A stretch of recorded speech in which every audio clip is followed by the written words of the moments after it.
el día en que Van Gogh se cortó una oreja. La increíble historia del retrato más famoso de Van Gogh.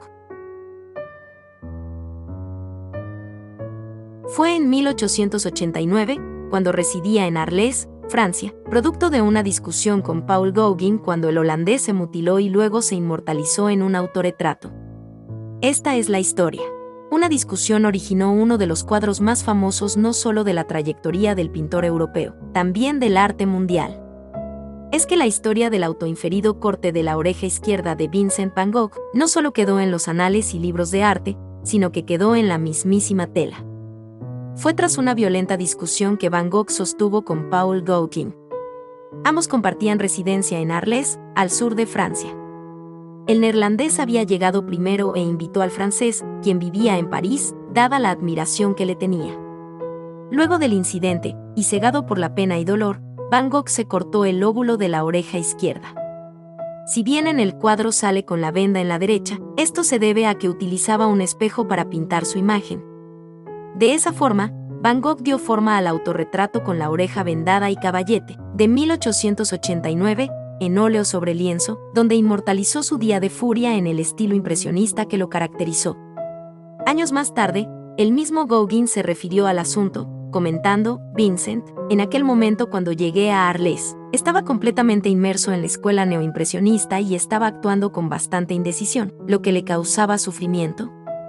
Con todos estos amarillos sobre violetas, toda esta obra en colores complementarios, solo llegó a armonías doblegadas, incompletas y monótonas. Le faltaba el sonido del clarín. Me di a la tarea de sacarlo de la oscuridad, lo que me resultó fácil porque encontré un suelo rico y fértil.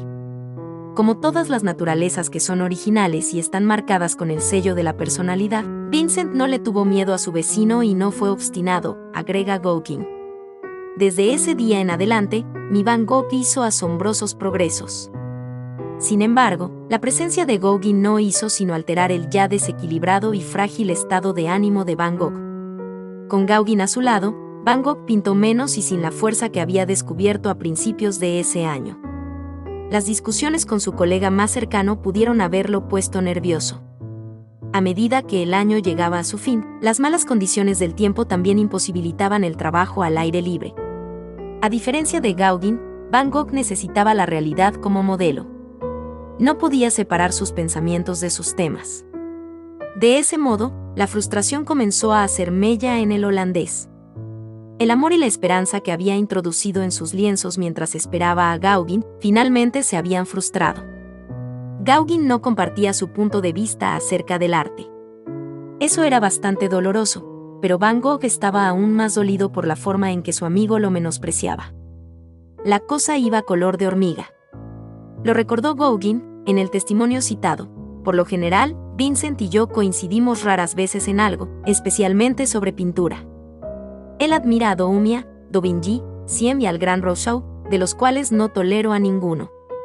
Y, por otra parte, él detesta a Ingres, a Rafael y a Degas, a quienes yo admiro.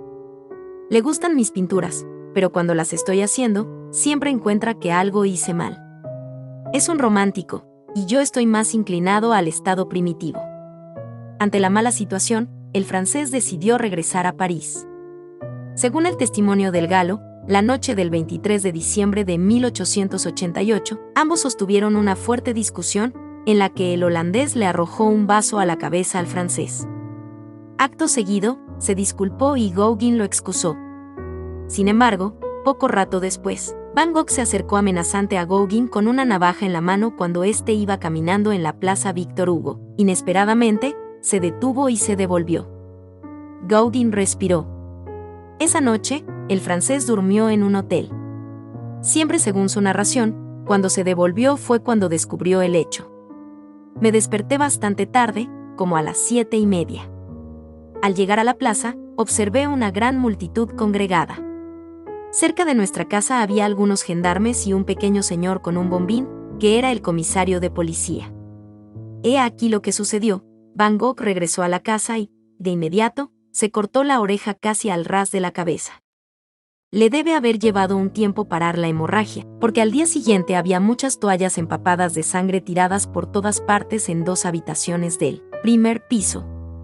Cuando estuvo en condiciones lo suficientemente buenas como para salir, con la cabeza cubierta con una boina vasca estirada todo lo que daba, fue directo a una casa donde, ante la falta de una compañera, uno puede encontrar una relación casual, y le dio al centinela la oreja, cuidadosamente lavada y en un sobre cerrado.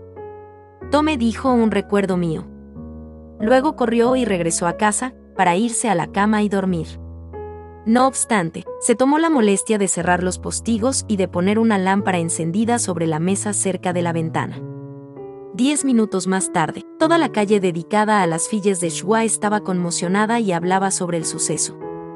El mismo pintor, en una epístola posterior recogida en las cartas completas de Vincent van Gogh, dijo Vincent, estaba confundido en todo. Estaba seguro solamente de una cosa: fui un tonto, y todo lo que hice estuvo mal.